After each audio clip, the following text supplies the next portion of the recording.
Oggi mi trovo nel parco regionale del fiume Sile. Guardate, sono immersa nella natura e precisamente siamo nel bosco dei fontanassi. Ma che cosa sono i fontanassi? Beh, in dialetto veneto sono le polle risorgive. Guardate, ve le faccio vedere. Ecco, quelle piccole chiazze che sembrano di sabbia sono proprio le polle.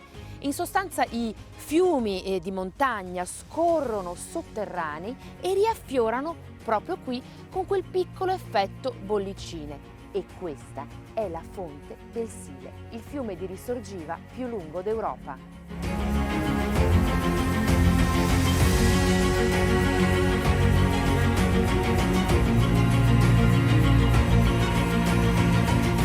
Nel parco ci sono chilometri e chilometri da percorrere a piedi o in bicicletta. E poi c'è lei, la grande quercia, una quercia ultracentenaria che è il simbolo del Parco del Sile.